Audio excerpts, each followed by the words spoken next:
سورہ ممتحنہ سورت نمبر 60۔ شروع کرتا ہوں اللہ تعالی کے نام سے جو بڑا مہربان نہایت رحم والا ہے۔ اے وہ لوگو جو ایمان لائے ہو، میرے اور خود اپنے دشمنوں کو اپنا دوست نہ بناؤ۔ تم تو دوستی سے ان کی طرف پیغام بھیجتے ہو اور وہ اس حق کے ساتھ جو تمہارے پاس آ چکا ہے کفر کرتے ہیں۔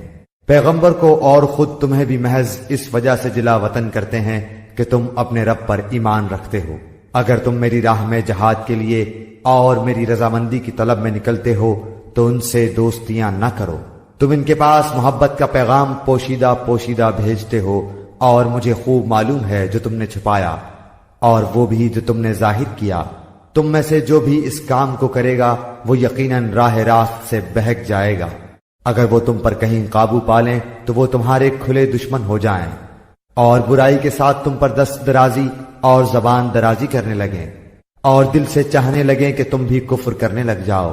تمہاری قرابتیں، رشتہ داریاں اور اولاد تمہیں قیامت کے دن کام نہ آئیں گی۔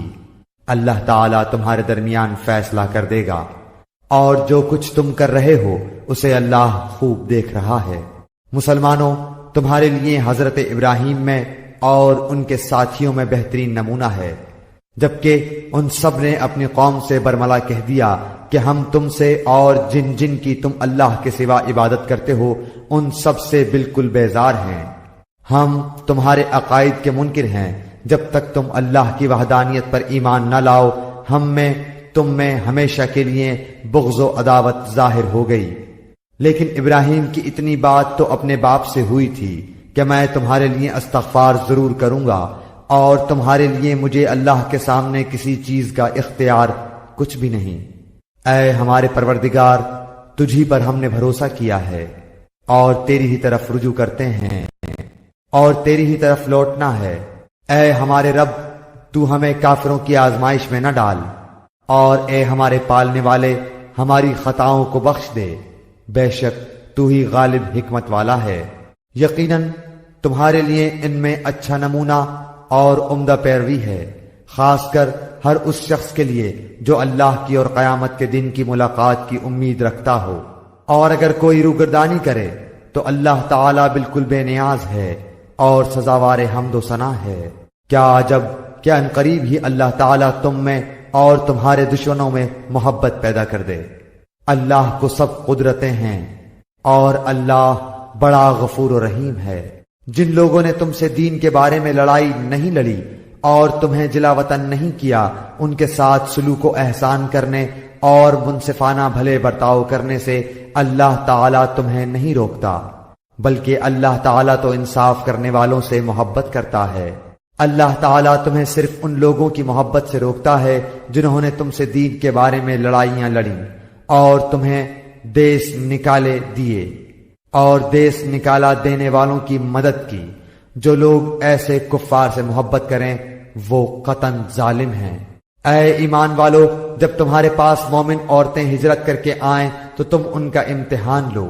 دراصل ان کے ایمان کو بخوبی جاننے والا تو اللہ ہی ہے، لیکن اگر وہ تمہیں ایمان والیاں معلوم ہوں تو اب تم انہیں کافروں کی طرف واپس نہ کرو، یہ ان کے لیے حلال نہیں اور نہ وہ ان کے لیے حلال ہیں۔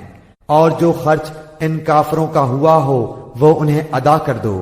ان عورتوں کو ان کے مہر دے کر ان سے نکاح کر لینے میں تم پر کوئی گناہ نہیں، اور کافر عورتوں کی ناموس اپنے قبضے میں نہ رکھو، اور جو کچھ تم نے خرچ کیا ہو مانگ لو، اور جو کچھ ان کافروں نے خرچ کیا ہو وہ بھی مانگ لیں۔ یہ اللہ کا فیصلہ ہے جو تمہارے درمیان کر رہا ہے۔ اللہ تعالیٰ بڑے علم اور حکمت والا ہے۔ اور اگر تمہاری کوئی بیوی تمہارے ہاتھ سے نکل جائے اور کافروں کے پاس چلی جائے پھر تمہیں اس کے بدلے کا وقت مل جائے تو جن کی بیویاں چلی گئی ہیں انہیں ان کے اخراجات کے برابر ادا کر دو، اور اس اللہ تعالیٰ سے ڈرتے رہو جس پر تم ایمان رکھتے ہو۔ اے پیغمبر، جب مسلمان عورتیں آپ سے ان باتوں پر بیعت کرنے آئیں کہ وہ اللہ کے ساتھ کسی کو شریک نہ کریں گی، چوری نہ کریں گی، زناکاری نہ کریں گی، اپنی اولاد کو نہ مار ڈالیں گی اور کوئی ایسا بہتان نہ باندھیں گی جو خود اپنے ہاتھوں پیروں کے سامنے گھڑ لیں اور کسی نیک کام میں تیری بے حکمی نہ کریں گی تو آپ ان سے بیعت کر لیا کریں اور ان کے لیے اللہ سے مغفرت طلب کریں، بے شک اللہ تعالی بخشنے اور معاف کرنے والا ہے۔ اے مسلمانوں، تم اس قوم سے دوستی نہ رکھو جن پر اللہ کا غضب نازل ہو چکا ہے، جو آخرت سے اس طرح مایوس ہو چکے ہیں جیسے کہ مردہ اہل قبر سے کافر نا امید ہیں۔